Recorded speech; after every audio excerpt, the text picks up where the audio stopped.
Hello everyone, আমি নন্দু। কেমন আছেন আপনারা? আমার একটি নতুন ব্লগে আপনাদেরকে স্বাগত জানাই। আজকের ব্লগটি এখান থেকে শুরু করছি। এখন সময় হচ্ছে 10:30। চলে এসেছি রান্নাঘরে, বানিয়ে নেব ব্রেকফাস্ট। আর যে ব্রেকফাস্টে আছে আলু সিদ্ধ আর মুড়ি। চলুন মুড়িটা মেখে নিই। তো আজকাল বাড়িতে শশা নেই, আজকে শশা ছাড়াই মুড়ি মাখা হবে।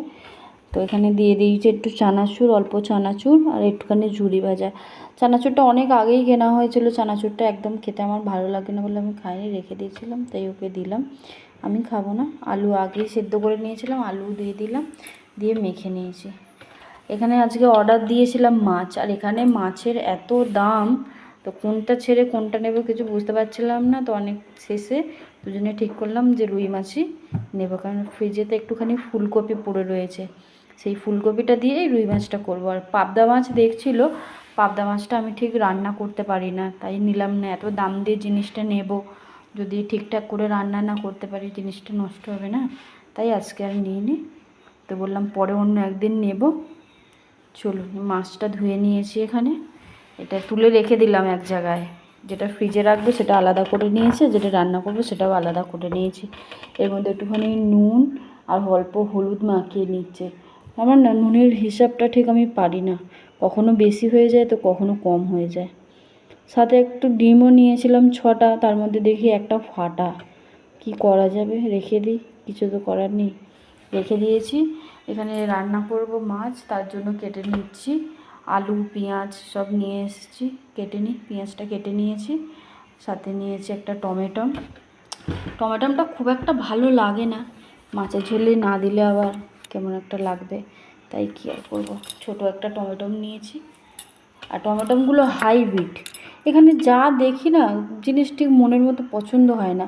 শশা এখানে যখন আমি এসেছিলাম দেখে নিয়ে এসেছিলাম, এত সুন্দর শশা দেখে আমার পছন্দ হয়েছিল, তো খুব খুশি হয়েছিলাম। ঘরে এসে দেখলাম ও মা, এ তো হাইব্রিড শশা, ভ্যাজ ভ্যাজ করছে, ভীষণ বাজে খেতে লাগছিল। তারপর থেকে আমি আর বাজারে গেলে শশা নিই না।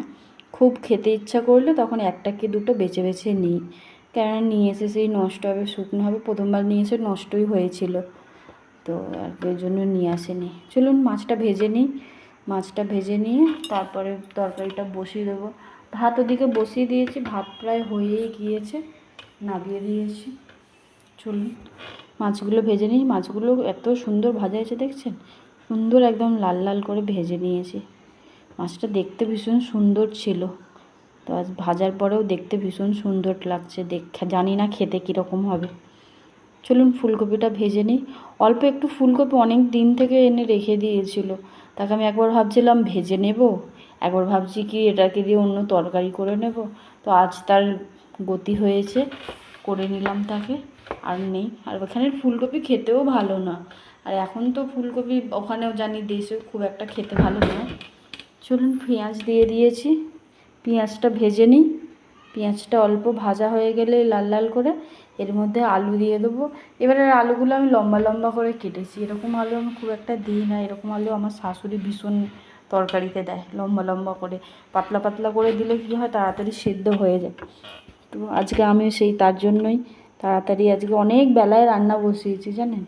কাজ করতে করতে অনেক বেলা হয়ে গিয়েছিলো, ঘর মোছা, তারপরে ঘরে ঝাড়ু দেওয়া, জামা কাপড় কাচা, অনেক কাজ ছিল, তো সব করতে গিয়ে দেরি হয়ে গেছিলো। চলুন তরকারিটা কষে নেব। দিয়ে দিয়েছি টমেটো, একটুখানি আদা রসুন বাটা, একটু কাঁচা লঙ্কা দিয়ে দেবো, একটুখানি হলুদ গুঁড়ো, একটু লঙ্কা গুঁড়ো, একটু জিরে গুঁড়ো, এইসব দিয়ে সব একসাথে দিয়ে অল্প জল দিয়ে এটাকে কষে নেব।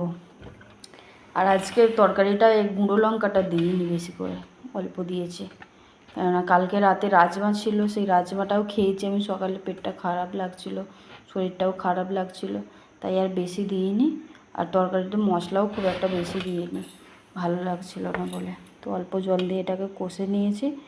চলুন খুব তাড়াতাড়ি হয়ে যাবে। আর আজ রান্না করতে করতে 12টা বেজে গিয়েছিলো, কী আর করবো, খেতে খেতে 2টো বেজে গেছিলো।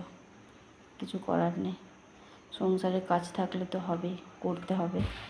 আর আমার তো আর হেল্পিং হ্যান্ড নেই, এখানে একাই রয়েছি, একাই করতে হচ্ছে সব কিছু।